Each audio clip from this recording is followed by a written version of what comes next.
બે ત્રણ મતદાર મતદાન કરતી વખતે બે ત્રણ પ્રકારનો વિચાર કરે કે આપણે જેને આપીએ છીએ એના પોતાનો ભૂતકાળ કેવો છે, એનો વર્તમાન સમય કેવો છે, અને એમને ચૂંટીને મૂકીશું તો કોઈ નાના મોટું ટાપુ કરવા માટેની તાકાત જાતે પોતે ધરાવે છે કેમ.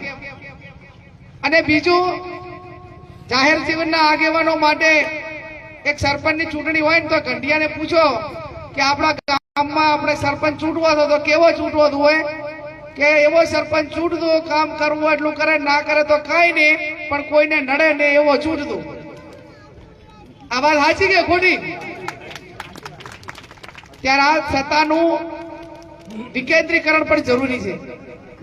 આ તો બનાસ ડેરી એકના હાથમાં, બનાસ બેંક એકના હાથમાં, માર્કેટો બધી એકના હાથમાં, સિવિલ હોસ્પિટલ એકના હાથમાં, મેડિકલ કોલેજો એકના હાથમાં. અને હવે એક સંસદ સભ્ય બાકી રહેતું હતું, વળી આ 50 ના ટિકિટ માંગતા હતા એટલે કોઈ પસંદ ના આવ્યો. હું ને તો મારો હિયારી ને તો મારા કામવાળા, એના સિવાય કોઈ બહાર નીકળતું નથી. ત્યારે એ લોકો વોટ માંગવા આવે ત્યારે આપણને એમ કે અમારે તો 36 કોમ અને 18 આલમની જરૂર છે. પણ એ 36 કોમ ને 18 આલમ કેટલા વાર ખબર? ચૂંટણીમાં વોટ લેવું હોય એટલી વાર. એમને મેં જાહેર કીધું કે તમે 18 આલમ ને 36 કોમ ની વાતો કરો છો, અમે માની.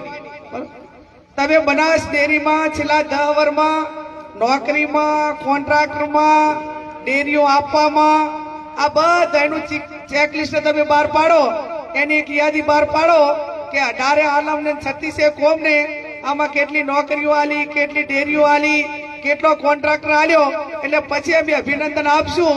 પાટણ જિલ્લો, હગાવાલા અને આજુબાજુ ફરવા વાળા, અને ચક ના છૂટકે ડેરીમાં નોકરી આલવી પડી હોય ને તો તે આગેવાન હશે, નડતો હશે એને આલી છે, અથવા એનો ઠરાવ થયેલો હોય. કોઈ વિધવાને, કોઈ ગરીબને ચાહે નોકરી આલી હોય તો મને એક બતાવો. મારી વાત સાચી કે ખોટી? તો એ એક પ્રકારનું નથી, અનેક પ્રકારનું છે. અને અનેક પ્રકારનું છે ત્યારે ક્ષત્રિય સમાજ હોય, ઇતર સમાજ હોય, એક વખત તમે પરિવર્તન કરો. અને પરિવર્તન એટલા માટે જરૂરી છે કે હવે તો લોકસભાના ઉમેદવારના ફોર્મ કેન્સલ થઈ જાય, સરપંચોની ચૂંટણીઓ 2 વાર ના આવે, જિલ્લાની ના આવે, તાલુકાની ના આવે, કોઈ પણ પદ 6 મહિનાથી વધારે ખાલી ના રહે. આ બનાસકાંઠાની જિલ્લા પંચાયતની ચૂંટણી અને 2 વાર થયા, તાલુકાને 2 વાર થયા કે ના તેમ? આજે વહીવટદારોનું રાજ.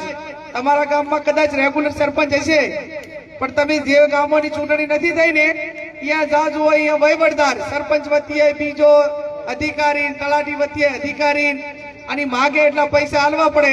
અઠવાડિયામાં આવે તો ભલે, ના આવે તો કઈ નહીં. આ સ્થિતિ છે કે નથી એમ? અને આ સ્થિતિ છે ત્યારે આપ સૌને મારી બે હાથ જોડીને વિનંતી કે આપ સૌ 7મી તારીખે કોંગ્રેસના પંજાને વોટ આપીને વિજય બનાવજો.